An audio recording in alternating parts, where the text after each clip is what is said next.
Well, I guess I can't get embarrassed much more, so. Okay. As most of you know, I don't talk into microphones very often, so I'm just going to fix this one up. I'd just like to say hi to my friends watching online, Taylor, Charlotte, and Janai. Calvin loves you, just letting you know.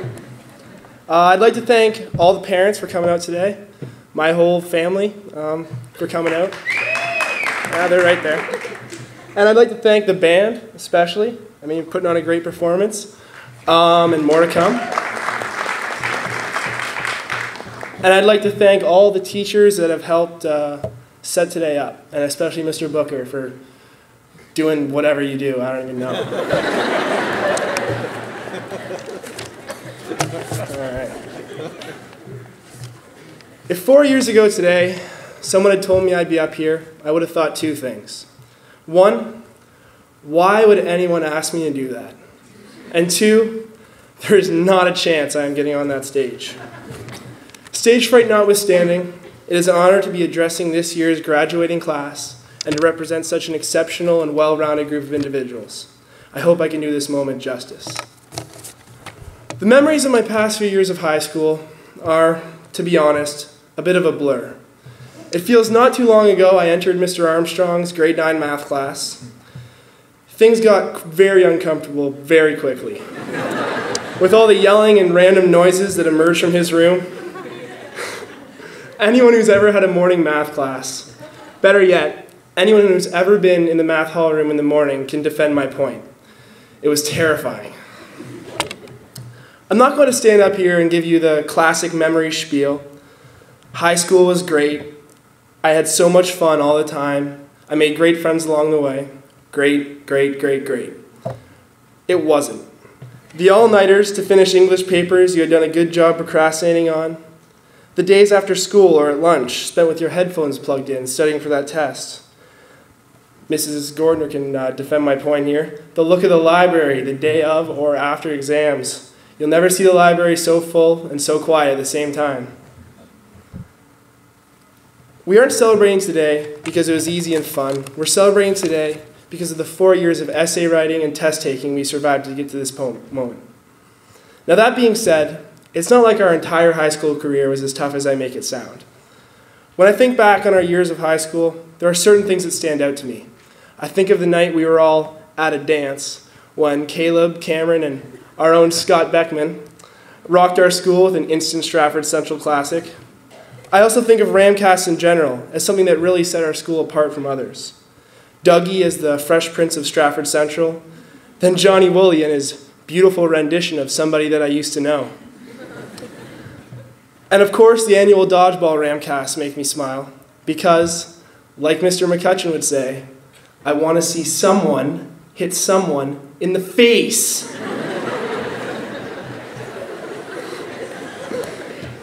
Too bad he couldn't be here to hear that. That was a pretty good one. Of course, I, being a sports enthusiast, recall many of the athletic achievements while here at Central. I'll never forget the famous shot by Tyler Bailey at Northwestern to win the Huron-Perth Championship, and the senior girls volleyball in 2011 winning WASA and representing our school at OFSA. But personally, and many of my fellow athletes can respect me for this one, is the games against St. Mike's, our greatest rivals. The fans separated in the stands, the left side blue and yellow, the right red, green, and white. The sound of cymbals crashing, drums beating, and fans screaming. It's a moment I'll really replay in my thoughts forever. I was also part of the band in grade 9 and 10, well, for a while in grade 10, but didn't continue into my senior years. But I can tell you one thing from these 2 years of experience. We have the best high school band in Huron-Perth. Yeah.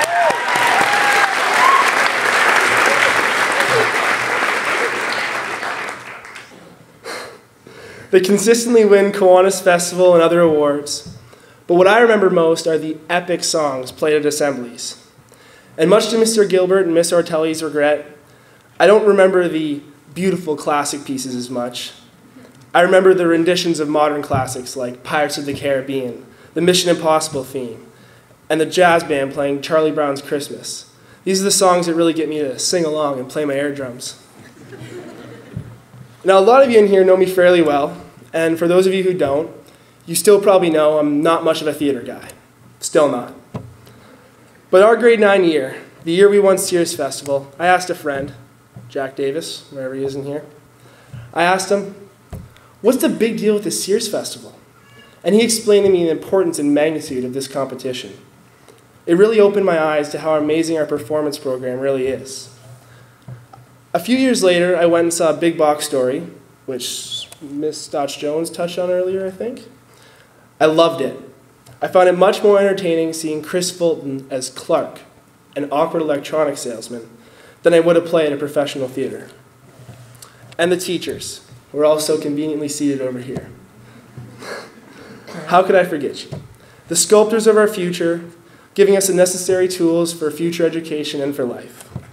Stotch-Jones, Hindley, and McConkey taught us how to better express ourselves through analysis, writing, and constructing outlines. So many outlines. McCutcheon, Slattery, and Monteith kept us fit while drawing the worst diagrams in the school.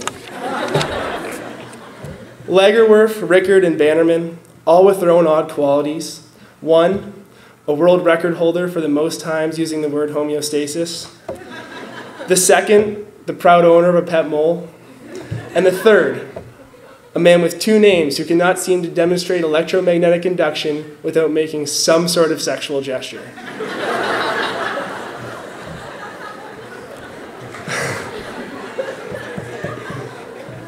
And lastly, the math teachers.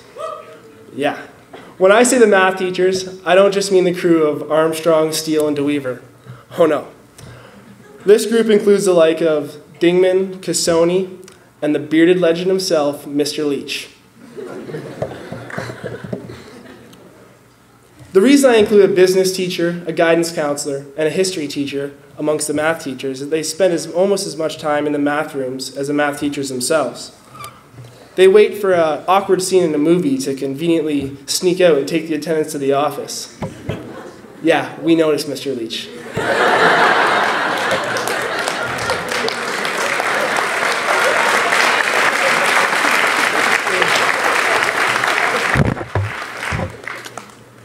This group of teachers has shown us that adults can have fun, and there's no reason why you can't act 15 years younger than you really are.